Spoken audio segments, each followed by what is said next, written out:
Hello বন্ধুরা, দেখেন কিভাবে দুই পিস গার্মেন্টস আমরা বোর্ড ফোল্ডিং করি। গার্মেন্টসের যারা মার্চেন্ডাইজের ভাইরা আছেন এটাও দেখেন।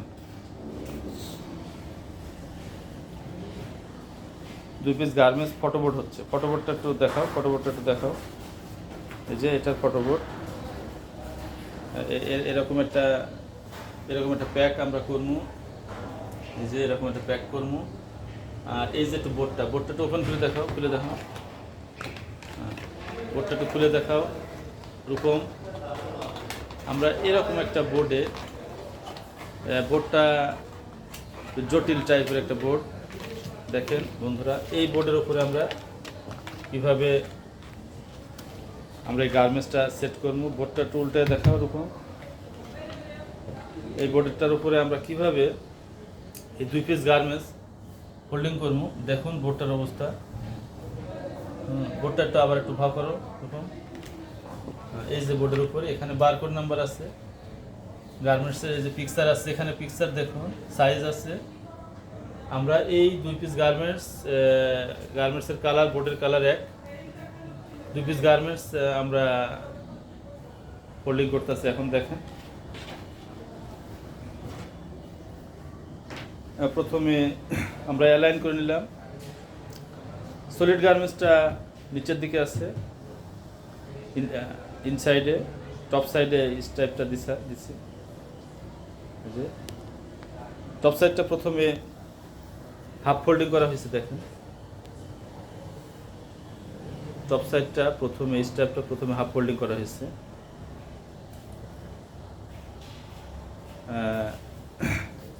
এরপর যেটা সলিডটা আমরা হাফ ফোল্ডিং করে দিলাম। সলিডটা হাফ ফোল্ডিং করা হয়েছে। কত জটিল একটা কাজ বন্ধু। ফোল্ডিং, হাফ ফোল্ডিং, উপরেরটা হাফ ফোল্ডিং করা হয়েছে। তারপরে সেকেন্ডটা 1/4 ফোল্ড করা হয়েছে। দেখেন এই গার্মেন্টসটা কিন্তু ডাউন সাইডে আছে, স্ট্রাইপটা উপর সাইডে আছে। ওটা কোয়ার্টার ফোল্ডিং করা হয়েছে এবং এটা হাফ ফোল্ডিং করা হয়েছে। দেখেন এরপর আবার স্ট্রাইপটা ফুল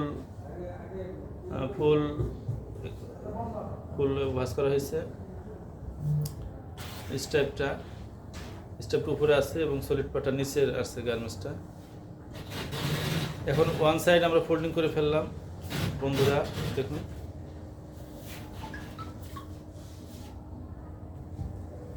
লেফট সাইড ফোল্ডিং চলতেছে। স্লিপটা কেমনে ভাঁজ করে দিলাম। নেক্সট আবার রাইট সাইডটা কিন্তু একবারে পুরোটা ওভার হয়ে গেছে। দেখছেন এটা জটিল একটা ফোল্ডিং। রাইট সাইডটা পুরোটা ওভার করা হয়েছে। এটা 3 ফোল্ড হয়েছে, এখানে 3টা ফোল্ড হয়েছে। রাইট সাইডটা 3টা ফোল্ডিং হয়েছে। রাইট সাইডটা এবারে বোর্ডের মাপ মতো এটা সেটিং করা হচ্ছে।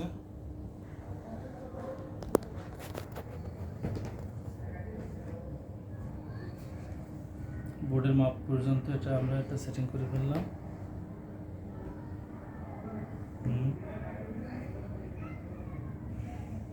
বোর্ডে যে পরিমাণ স্পেস আছে ওই পরিমাণ স্পেসে আমরা এটা ফোল্ডিং করতেছি। নেক্সট আমরা বোর্ডটা, এই যে বোর্ডটা, এই বোর্ডের ভিতরে আমরা এটা সেট করব। এই যে আমাদের রূপম আছে, ও বোর্ড সেট করতেছে।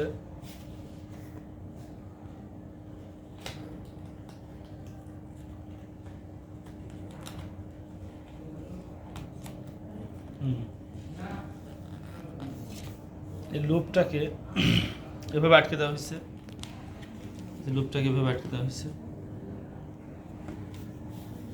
লুপের উপর দিয়ে ডাউন সাইডটাকে ফোল্ডিং করলাম। এখন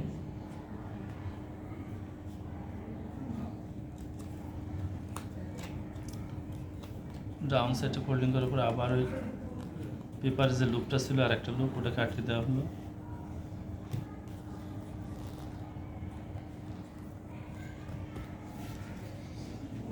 নেক্সট টপ সাইডটা এখন ফোল্ড করা হলো। এখন দেখেন চেস্টে একটা প্রিন্ট ছিল সলিড পার্টে, সেটা এখন উপরের দিকে দেখা যাচ্ছে। এর আগে কিন্তু এই প্রিন্টটা আপনারা দেখতে পারেন নাই, এখন কিন্তু ওটা টপে চলে আসলো।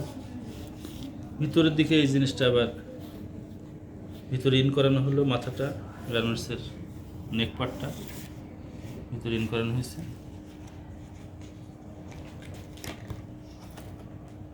এখন টোটাল ফোল্ডিংটা শেষ হচ্ছে। দেখেন এই লুপের ভিতরে আরেকটা লুপ আছে,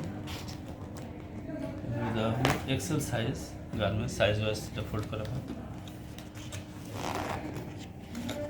এখন এটা এই ব্যাক সাইডে আবার একটা দেখি জটিল, এটা ওয়াটসন বায়ার, জার্মানি বায়ারের এটা ওয়াটসন বায়ারের এটা ফোল্ড করা হচ্ছে। দেখেন আমরা একটা রাউন্ড স্টিকার, ট্রান্সপারেন্ট স্টিকার দিয়ে দিচ্ছি যাতে এটা ছিঁড়ে না যায়, খুলে না যায়।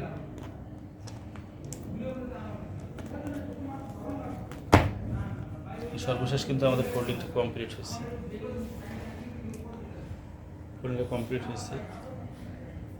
এখানে কিন্তু প্রাইস ট্যাগটা দেখা ওরকম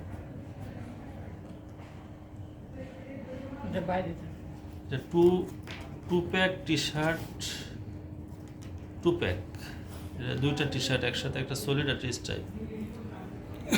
2 প্যাক টি শার্ট, একটা সলিড আর টি স্টাইপ। কালারের সাথে বোর্ডের কালার কিন্তু মিল আছে। এটা প্রিন্ট আছে ক্যালিফোর্নিয়া সান্তা মনিকা ফেস্টিভ্যাল ইউএসের। এটা 2 প্যাক, এটা হ্যাংট্যাগ দেওয়া হয়েছে। হ্যাংট্যাগটা উল্টা, হ্যাংট্যাগ উল্টা দেখি আমরা এখানে দেখি। এটা কিন্তু কেয়ার ইনস্ট্রাকশন আছে, এখানে বারকোড দেওয়া আছে, কত ডিগ্রিতে ওয়াশ হবে সবই কিন্তু এখানে দেওয়া আছে। বন্ধুরা ভালো লাগলে এটা সাবস্ক্রাইব করবেন। আরেকটা কালার এভাবে ফোল্ড করা হয়েছে, এটা 2 কালার, একইভাবে ফোল্ডিং করা হয়েছে। এই কালারটাকে একইভাবে ফোল্ড করা হয়েছে, উল্টাও, দুটো একসাথে উল্টাও। একইভাবে এই গার্মেন্টস, এটা 2 প্যাক, 2 কম্বো 2 প্যাক এভাবে ফোল্ড করা হয়েছে। দেখেন বন্ধুরা, এভাবে কিন্তু এই এটা মার্কেটে, জার্মানির মার্কেটে যাবে এবং সেখানে এটা বিক্রি হবে। Thank you.